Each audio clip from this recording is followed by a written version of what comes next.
और बहन जी ने निर्णय ले लिया है। उन्होंने कहा है कि हम तमाम चुनाव तो लड़ेंगे लेकिन अब उपचुनाव नहीं लड़ेंगे। ईवीएम जब तक हटेगा नहीं तब तक भाजपा चुनाव जीतती रहेगी। तो शस्त्र उठाओ ना, हम भी तुम्हारे साथ तैयार है चलने के लिए, पाकिस्तान को लेने के लिए। दलितों से, पिछड़ों से, आदिवासियों से, अल्पसंख्यकों से कि अगर तुम बटोगे तो कटोगे, तुम बटोगे तो मरोगे।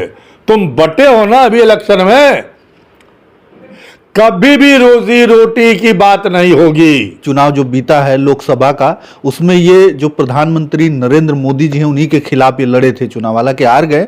और इससे पहले भी कई सारे चुनाव लड़ चुके हैं। हमारे साथ अतहर जमाल लारी साहब हैं और हम चर्चा करेंगे इस बार का जो उपचुनाव हुआ 9 सीटों पर, जिसमें से 7 सीटों पर बम्पर विजयी रहा भाजपा और 2 सीटों पर विजयी रहा सपा। तो कहीं न कहीं जब कहा जा रहा था कि समाजवादी पार्टी मजबूत स्थिति में है, तो वो देखने को नहीं मिला।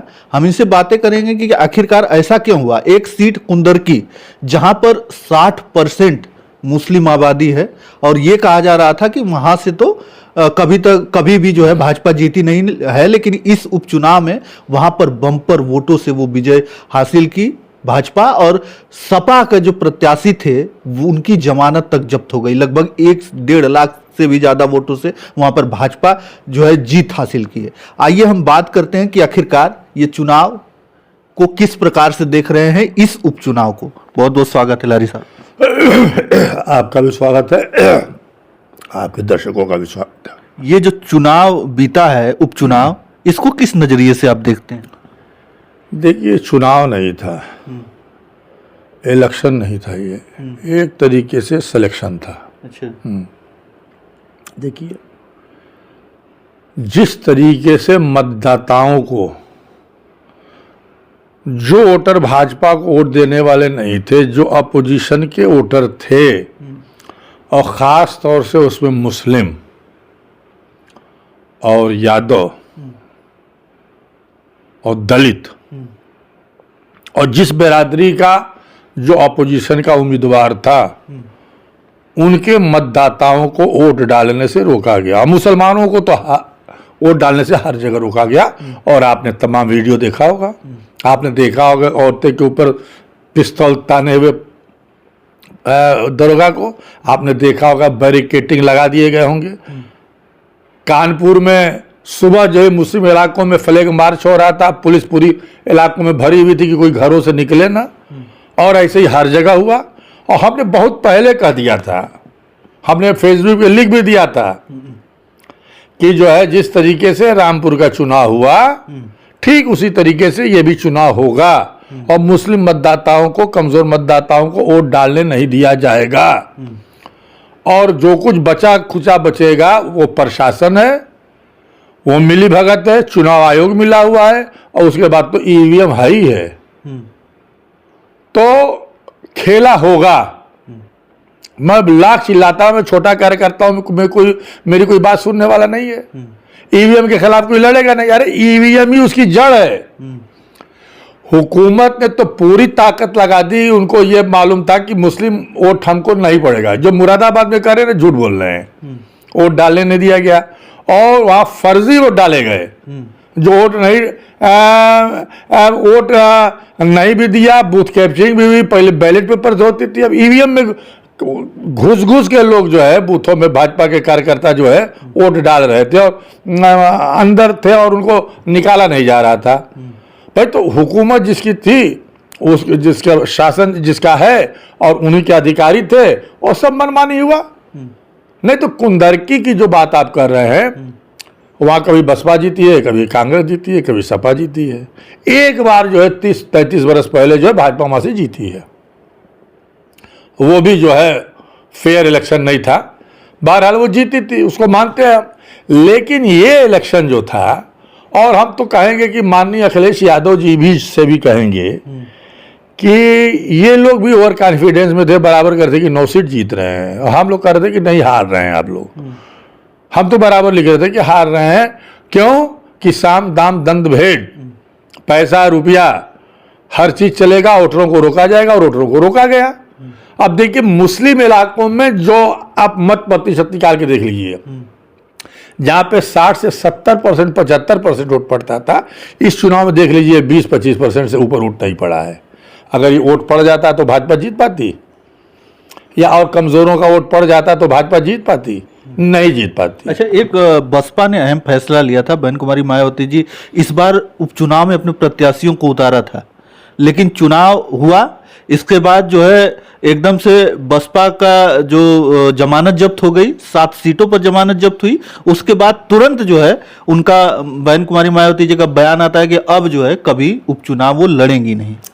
भाई देखिए, उपचुनाव जो होते हैं उसमें सत्ता पक्ष पूरी तरीके से हावी रहता है और पूरी ताकत लगा देता है उस उपचुनाव को जीतने के लिए, और चुनाव आयोग भी खामोश रहता है। जो चुनाव आयोग है तो पूरा मिला हुआ है, खामोश है। इतने केसेस हुए, कोई कार्रवाई हुई? 1-2 तो पुलिस वालों को सस्पेंड करने से मसला हल होता है। आज हम जब वोटिंग हो रही थी उसी दिन मैंने अपने फेसबुक पे लिख दिया कि ये चुनाव रद्द किया जाना चाहिए और फिर से चुनाव कराया जाना चाहिए। पुलिस और पीएससी की मौजूदगी में नहीं, फौज की मौजूदगी में चुनाव होगी, तब निष्पक्ष चुनाव होगा। तो अब बहन जी ने निर्णय ले लिया है।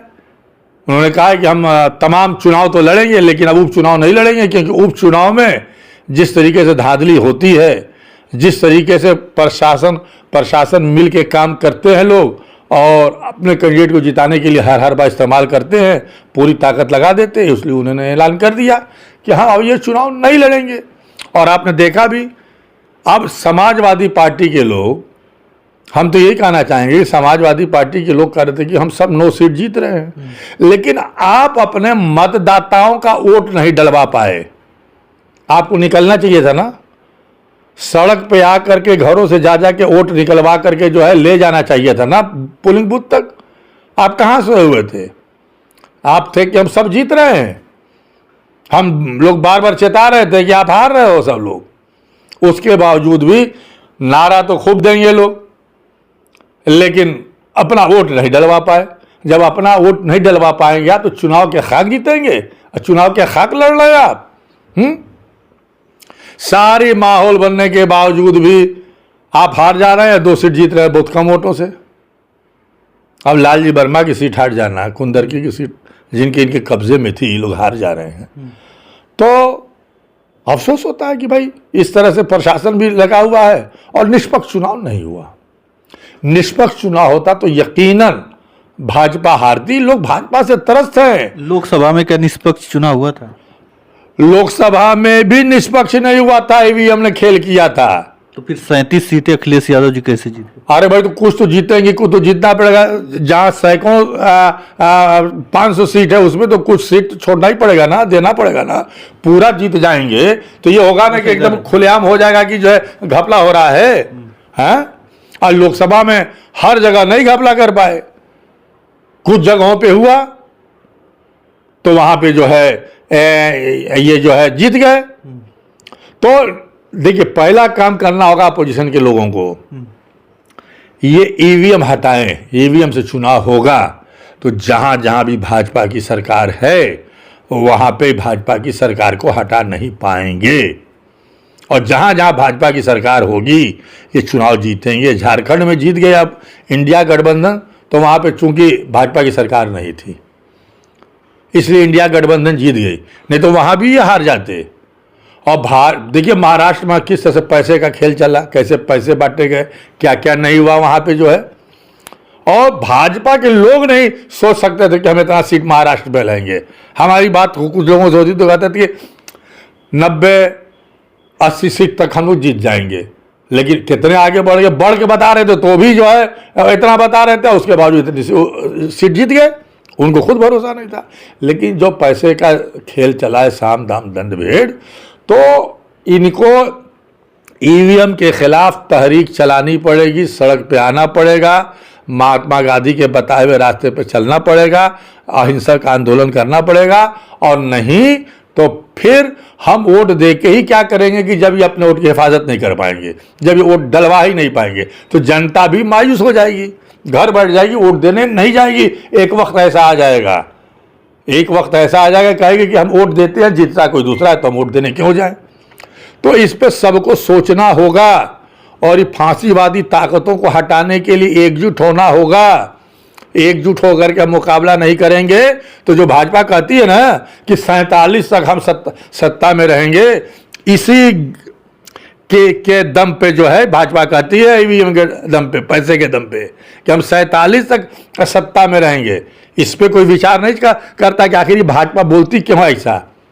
उसी के जड़ में यही मूल कारण है, जो जानती है कि हम सत्ता में हैं तो हमसे सत्ता कोई छीन नहीं सकता, हम इनके पटकर हम चुनाव जीत लेंगे, और ये जीते हैं, जीत गए। और जो ये लोग गठबंधन बना रहते हैं तो गठबंधन में कोई किसी के खिलाफ बोलता है, गठबंधन में हर लोग जो है मुख्यमंत्री के दावेदार हो जाते हैं। आपस में इनके अंदर एकता भी नहीं है। अगर कुछ कहा भी जाएगा तो कहेंगे कि फलाने बी टीम है, फलाने बी टीम है। तो ऐसे नहीं होगा। और ये 2027 में क्या होने वाला है भाई? 2027 में अगर फिर ईवीएम से चुनाव होगा तो आज मैं बता दे रहा हूं कि 2027 में ईवीएम से चुनाव होगा तो फिर भाजपा ही जीत जाएगी। ईवीएम जब तक हटेगा नहीं तब तक भाजपा चुनाव जीतती रहेगी। उसकी हुकूमत है, सरकार है, वो हर तरीके का तिगड़म लगा करके सत्ता में आ जाएंगे। ईवीएम पहले हटाएं और निष्पक्ष चुनाव हो, और चुनाव आयोग के खिलाफ इनको आंदोलन करना पड़ेगा। चुनाव आयोग एकदम मिला हुआ है। चुनाव आयोग कोई किसी की बात सुनने के लिए तैयार नहीं है। चुनाव आयोग तो बार बार कहता है कि हम निष्पक्ष चुनाव कराते हैं। एकदम निष्पक्ष नहीं है। तो कहने के लिए तो कुछ भी कह दे आप, कहने के लिए तो सब कहते हैं कि हम निष्पक्ष चुनाव करा रहे हैं, लेकिन निष्पक्ष होता तो जिस तरीके की धांधली महाराष्ट्र से लेकर के उत्तर प्रदेश में हुई उसके ऊपर कार्रवाई होती। जहां जहां पे लोगों को वोट डालने नहीं दिया गया वहां पे दोबारा मतदान कराया जाता, तब हम मानते हैं कि हम निष्पक्ष हैं। आप तो कान में शीशा डाले हुए हैं, आपने कहीं नहीं कराए। 2-4 पुलिस वालों को सस्पेंड करने से क्या होता है? वोट पड़े उन जगहों पे, क्यों कम प्रतिशत में वोट पड़ा मुस्लिम बेल्टों में, दलित बेल्टों में जो है, क्यों कम प्रतिशत गया? इसका चुनाव आयोग ने संज्ञान लिया? तमाम उनके ऊपर उनके शिकायतें की गई, कोई चुनाव आयोग ने कार्रवाई की? चुनाव आयोग तो हमेशा कहेगा कि हम पारदर्शिता बरत रहे हैं। तमाम संवैधानिक एजेंसियां हैं वो जो सब इनसे मिली हुई हैं। तो चर्चा कौन कर रहा है? अब तो चुनाव बीत गया, लोग जो भाजपा जीत गई, इसके बाद चर्चा खत्म होगी, उसके बाद और कोई मुद्दा उठ गया तो चर्चा तो खैर देखिए, भाजपा की जो साफ मेंटेलिटी है, जो उनका नारा है, हमेशा हर चुनाव में भाजपा हिंदू मुस्लिम करती है, आने वाले चुनाव में भी करेगी। लेकिन एक बात बता दें हम आपको, इनका नारा ये फेल हो गया। नारा कहीं कामयाब नहीं होता। कटोगे तो बटोगे, बटोगे तो कटोगे, एक रहोगे तो सेफ रहोगे, ये नारा कहीं चला नहीं है। भले भाजपा के लोग कहें और तमाम तुर्रम खा लोग कहें कि नहीं ये चला, कहीं चला होता तो झारखंड में क्यों नहीं चला, बंगाल में क्यों नहीं चला, पंजाब में क्यों नहीं चला, या उपचुनाव 2-2 सीट पर राजस्थान और जगहों पे था, वहाँ क्यों नहीं चला? एक सीट ये जीते, एक सीट कोई दूसरा जीता। तो ये नारा इनका चलने वाला नहीं है, जनता सब समझ रही है। अब देखिए, अगर कोई कुछ बोल दे तो उसके ऊपर कार्रवाई हो जाएगी। अभी इनके तमाम नेता लोग क्या क्या नारे लगाते हैं, कैसी कैसी गंदा नारा लगाया जाता है, भाषण दिया जाता है मुसलमानों के खिलाफ, क्या क्या नहीं कहा जाता है। अभी बनारस में एक चल रहा है ना कथा, उसमें एक पंडित जी हैं, प्रदीप मिश्रा नाम है शायद, कह रहे हैं कि जो है न कटना है न बटना है, बच्चे क्या पैदा, जितने बच्चे हो उतने बच्चों के हाथ में शस्त्र होना चाहिए। तो अब नारा दिया जा रहा है शस्त्र उठाओ। इनकी हर सभाओं में, जो इनकी कथाओं में शस्त्र की बात हो रही है, हिंदू राष्ट्र की बात हो रही है। अरे एक गांव तो पहले हिंदू राष्ट्र बनाओ। हाँ, कहते हो कि हम, फडणवीस ने कहा था, तमाम हमारे भाजपा के नेताओं ने कहा था कि हम पाकिस्तान को ले लेंगे, पीओके को ले लेंगे। तो शस्त्र उठाओ ना, हम भी तुम्हारे साथ तैयार है चलने के लिए, पाकिस्तान को लेने के लिए। चलो पाकिस्तान को ले लिया जाए, पीओके को। ये तो भाषण में बोला गया। अब कहा नहीं, क्यों नहीं, आइए पाकिस्तान को मिलाइए, हम तैयार है, अखंड भारत बनाइए। हिंदुस्तान में सब, अफगानिस्तान से लेके, पाकिस्तान से लेके, बांग्लादेश से लेकर के, ईरान से लेकर के तमाम को हिंदुस्तान में मिला लीजिए, हम इसके लिए तैयार हैं, आपके साथ चलने के लिए तैयार है। लेकिन सिर्फ नारा दिया जाता है और नारा दे करके हिंदू समाज को भटकाने की कोशिश की जाती है और उनको भटकाया जाता है। हम तो कहेंगे दलितों से, पिछड़ों से, आदिवासियों से, अल्पसंख्यकों से कि अगर तुम बटोगे तो कटोगे, तुम बटोगे तो मरोगे। तुम बटे हो ना अभी इलेक्शन में, तुम मरे ना, भाजपा जीती ना, संभल में गोली चली ना, तो तुम एक हो जाओ इन मनुवादियों के खिलाफ। अब जब तक तुम एक नहीं होगे तो ये हमको ऐसे ही बांटते रहेंगे, हुकूमत करते रहेंगे, कभी भी रोजी रोटी की बात नहीं होगी।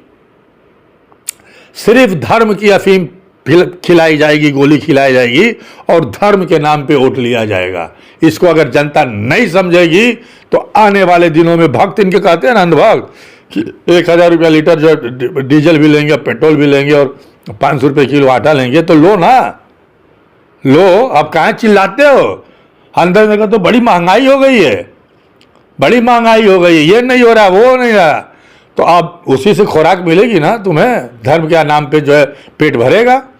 तो इस तरीके का माहौल खड़ा किया जा रहा है और तमाम ऐसे लोग हमारे प्रॉफिट के बारे में बोलते हैं, कुछ नाम पैदा करने के लिए बोलते हैं, कुछ हमको नीचा दिखाने के लिए बोलते हैं और ऐसी ऐसी बातें होती, ऐसे ऐसे उत्तेजक भाषण होते हैं। इनके खिलाफ कोई कार्रवाई नहीं होती, इनके खिलाफ कोई कार्रवाई नहीं होती। हम अगर बोल दें तो हमारे ऊपर तुरंत कार्रवाई हो जाएगी। हम भी भरते हैं तो हो जाते हैं बदनाम, वो कत्ल भी करते हैं तो चर्चा नहीं होता। क्या क्या नहीं संत सम्मेलन से लेकर के तमाम जगहों पे बातें होती हैं और किस तरीके से जहर उगला जाता है, उसके बाद भी कोई कार्रवाई नहीं होती है।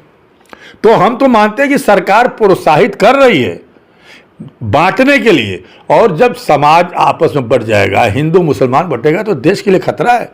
तीसरी आर्थिक ये बन जाएंगे आप, राष्ट्रगुरु, विश्वगुरु बन जाएंगे आप, ऐसे आप विश्वगुरु बनेंगे और तीसरी अर्थव्यवस्था बनेगी आपकी। जो है आप लोग जो है गुमराह करके भले वोट ले लीजिए, चुनाव जीत जाइए, लेकिन जनता के दिमाग में है कि आपने बेईमानी से चुनाव जीता है और ये करते रहेंगे अगर अपोजिशन के लोग चेतेंगे नहीं और ईवीएम के खिलाफ और चुनाव आयोग के खिलाफ मजबूती से अगर कदम नहीं उठाएंगे तो फिर भाजपा वही करेगी, वही होगा। जाज हो रहा है, कल भी होगा वही। चलिए, हमारे साथ लारी साहब थे और ये उस उपचुनाव को जो जिस प्रकार से लड़ा गया और भाजपा 7 सीटों पर जीती, तो उसी मुद्दों पर हम चर्चा कर रहे थे। लेकिन अब जो है 2027 का चुनाव जो है, विधानसभा चुनाव आने वाला है, उसमें देखने वाली बात होगी कि क्या और कौन सी सरकार बनती है। तो आप इनके विचारों से कितना सहमत है, कमेंट करके अपनी राय हमें जरूर बताइएगा। तो चलिए, इस वीडियो में इतना ही, धन्यवाद।